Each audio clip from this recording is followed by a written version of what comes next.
വിധി അവിടെ പുറപ്പെടുവിച്ച് മഷി ഉണങ്ങണേന്റെ മുമ്പേ, അവിടെ ജഡ്ജി ഒപ്പിട്ട് മഷി ഉണങ്ങണേന്റെ മുമ്പേ കേരളത്തിലെ ദേവസ്വം മന്ത്രി പറഞ്ഞു യുവതികൾക്ക് വേണ്ടി ശബരിമലയിൽ ടോയ്ലറ്റ് ഉണ്ടാക്കാൻ പോകുന്നു ഞങ്ങൾ.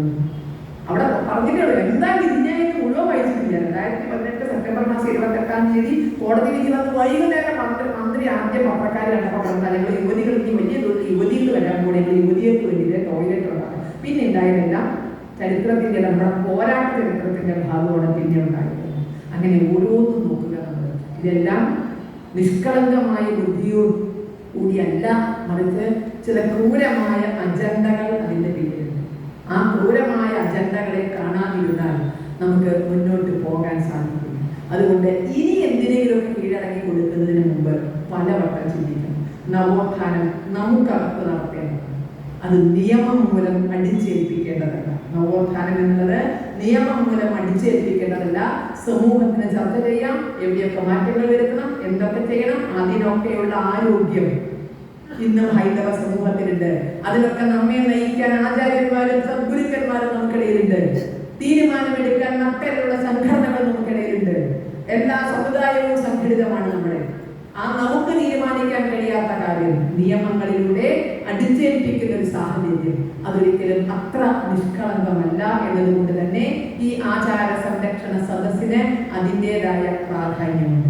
നമുക്ക് നമ്മുടെ ഉത്സവാദി ആചാരങ്ങളൊക്കെ തന്നെ നിലനിർത്തിക്കൊണ്ടു പോകണം. പരമാവധി ആരെയും ദ്രോഹിക്കാതെ ആർക്കും ബുദ്ധിമുട്ടില്ലാതെ എങ്ങനെ നടത്തിക്കൊണ്ടു പോകാം എന്ന് നമുക്ക് തീരുമാനിക്കാൻ സാധിക്കുന്നിടത്തോളം കാലം ആ രൂപത്തിൽ തന്നെ അത് മുന്നോട്ട് പോകണം. അല്ലെങ്കിൽ ഏതെങ്കിലുമൊക്കെ ഒന്നില്ല. നമുക്ക് കഴിഞ്ഞ ദിവസം എവിടെയോ മറ്റേ എടുപ്പ് കുതിര വീണുന്നുണ്ട്, വലിയ വേറെ കൂടിയ കുതിര വീണു. ഉടനെ ആരെയും കോടതി പോയാൽ ഇനി മുതൽ കുതിര വേണ്ട എന്നൊരു വിധി വന്നാൽ അതാവുന്നു. ഒരു കുതിര വീണു അല്ല, ഇനി മുതൽ കുതിരകൾ വേണ്ട എന്നൊരു നിയമം വന്നാൽ അവിടെ നിന്നു. ഞങ്ങളുടെ നാട്ടിലൊക്കെ എടുപ്പ് കുതിരയൊക്കെ മറ്റേ എടുപ്പ് കുതിരയെ കാളയൊക്കെ ഉണ്ട്. പൊയ്ക്കാളയൊക്കെ എടുക്കുമ്പോഴാണ് ഒരു വർഷത്തെ വഴക്കൊക്കെ ആർക്കെങ്കിലും അപ്പം തീർക്കാവുന്നത്. അപ്പൊ എവിടെയെങ്കിലും കണ്ടിണ്ടാവും. ഇതിന്റെ പേരിൽ ആരെങ്കിലും പോയിട്ട് കോടതി പോയാൽ അടി നടക്കുന്നു. അതുകൊണ്ട് ഏത് കാള എഴുന്നള്ളിക്കണ്ട, കുതിര എഴുന്നള്ളിക്കണ്ട എന്നുള്ള വിധി വന്നാൽ പിന്നെ എന്തായിരിക്കും ബാക്കിയുണ്ടാവും? ഒരുപാട് വട്ടം നമുക്ക് പറഞ്ഞ് കേട്ടൊരു കഥ ധാരാളം വട്ടം അല്ലെ പലരും പറഞ്ഞ ഞാനായിട്ടല്ല പറഞ്ഞത്. പണ്ടൊരു വിദ്യ 2 കെട്ടിയൊരു കഥ നമ്മളൊക്കെ കേട്ടിട്ടുണ്ടല്ലോ. അതായത് ഇങ്ങനെ കഷ്ടകാലത്ത് 2 ഹിന്ദു ആവില്ല, ഹിന്ദു 2 കെട്ടാനുള്ള യോഗമൊന്നുമില്ല, അല്ലേ 2 ആവില്ല. അപ്പൊ ഇതിങ്ങനെ ഇദ്ദേഹത്തിന്റെ ഒരു മധ്യവയസ്കനാന്ന് പറഞ്ഞത്. അപ്പൊ തലയിൽ കറുത്ത മുടിയുണ്ട്, വെളുത്ത മുടിയുണ്ട്, ഡൈയൊക്കെ വരുന്നതിന്റെ മുടിയുണ്ട്. അപ്പോ ഒരാൾ ചെറുപ്പക്കാരിയായ ഭാര്യ, ഒരാൾ ഇത്തിരി പ്രായമായ ഭാര്യയാണ്. കൂടെ വിട്ടിങ്ങനെ 2 പേരുടെ എടുത്തിരുന്നു. ചെറുപ്പക്കാരിയായ ഭാര്യയുടെ മോഹം തന്റെ ഭർത്താവ് എപ്പോഴും തനിക്ക് പാകത്തിന് ചെറുപ്പക്കാരനായി നിൽക്കണം എന്നാണ്. ഉടനെ അതുകൊണ്ട് തന്നെ നല്ല സമീപത്ത് ഭർത്താവിനെ കിട്ടുമ്പോൾ തലയിലൂടെയൊക്കെ തലോടി വെളുത്ത രോഗങ്ങൾ ഓരോന്നായിട്ട് പറിച്ചു കളഞ്ഞിട്ട് പിറ്റേ ദിവസം പ്രായമായ ഭാര്യയുടെ അടുത്ത് അവരുടെ തലത്തിരി വെളുത്തത്. അവർക്ക് ഈ കറുത്ത മുടി അലർജിയാണ്. കാരണം തന്റെ ഭർത്താവിന് പ്രായം തോന്നിക്കണം. അപ്പൊ എന്ത് ചെയ്യും? ഈ കറുത്ത രോഗങ്ങൾ ഓരോന്നായി പറിച്ചു കളയും. അവസാനം എങ്ങനെ ഇദ്ദേഹത്തിന്റെ തല ചിന്തിച്ചു?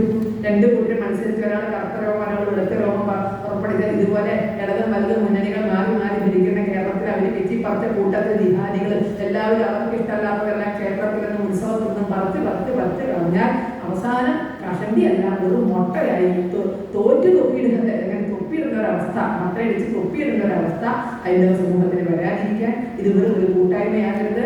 വെറും കൂടിയിരുന്ന് പിരിഞ്ഞു പോയി എന്നൊരു തലത്തിലാകരുത്. ഡിസംബർ മാസം 29-ാം തീയതി അല്ലേ ടിപ്പുവിനെ തിരിച്ചോടിച്ചതിന്റെ ആ അഭിമാനത്തോടു കൂടിയാണ് നമ്മൾ ഇന്നിവിടെ പത്മനാഭന്റെ തിരുസന്നിധിയിൽ ഇരുന്നിരിക്കുന്നത്.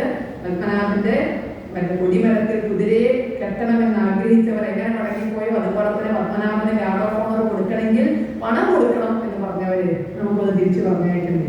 ഒറ്റ ചോദ്യമുള്ളൂ. ഗാർഡ് ഓഫ് ഓണർ ഒന്നും നിർത്തില്ല. പണം കൊടുത്താൽ ഗാർഡ് ഓഫ് ഓണർ നടത്തും. ഒറ്റ ചോദ്യമുള്ളൂ. മദനിക്കൊരു ഗാർഡ് ഓഫ് ഓണർ കൊടുക്കാൻ പൈസ കെട്ടാൻ പറഞ്ഞാൽ പൈസ കൊടുത്താൽ കേരള പോലീസ് പോയിട്ട് ഗാർഡ് ഓഫ് ഓണർ കൊടുത്തു കൊടുക്കും. മദനി വരുമ്പോൾ പൈസ കൊടുത്താൽ ആർക്കും ചെയ്യണ്ടേ ഗാർഡ് ഓഫ് ഓണർ? പത്മനാഭന് ഗാർഡ് ഓഫ് ഓണർ നടത്തുന്നെങ്കിൽ പൈസ കൊടുക്കണമെന്നാണ് പറയണമെങ്കിൽ പൈസ കൊടുത്താൽ ആർക്ക് പോയി ചെയ്യുന്ന കൂലിപ്പട്ടാളമാണ് കേരളത്തിന്റെ പോലീസ്. അങ്ങനെയാണെങ്കിൽ നമ്മളെയൊക്കെ പൈസ കൊടുക്കാൻ പറ്റുന്നവരല്ലേ? കാരണം എവിടെയൊക്കെ സ്വർണ്ണം കിടത്തിയിട്ട് എങ്ങനെയൊക്കെ ആയാലും ഇഷ്ടംപോലെ നമ്മളെക്കാളും കാശ് ഉണ്ട്. നമ്മൾ വിജി ഓടിച്ചിട്ട് മൈക്കിന് കാശ് കൊടുക്കാൻ കൊടുക്കുന്നതെന്ന് ചോദിച്ചിട്ടാകുമ്പോൾ നമ്മൾ നിൽക്കണം. അതല്ലല്ലോ അവസ്ഥ. അവർ ലക്ഷങ്ങളോ കോടികളോ കൊടുക്കാന്ന് പറഞ്ഞാൽ അത്തരക്കാർക്ക് വേണ്ടി ഗാർഡ് ഓഫ് ഓണർ നടത്തുമോ? ഈ ഇഷ്ടമല്ലാത്ത ചോദ്യങ്ങൾ ചോദിച്ചുകൊണ്ടേയിരിക്കുക. ഉത്തരം നമ്മൾ തന്നെ കണ്ടെത്തണം. വേറെ ആരും നമുക്ക് പറഞ്ഞു തരില്ല. ആ ഉത്തരം ഉത്സവവും ആചാരവും ഒക്കെ ഹൈന്ദവ സമൂഹം ആഗ്രഹിക്കുന്ന വിധത്തിൽ അവർക്ക് ആരോഗ്യകരമായ വിധത്തിൽ തന്നെ നടത്തും എന്ന് തീരുമാനിച്ചായിരിക്കണം നമ്മൾ പിരിയേണ്ടത് എന്ന് മാത്രം പറഞ്ഞുകൊണ്ട് ഞാൻ എൻ്റെ വാക്കുകൾ നിർത്തുന്നു.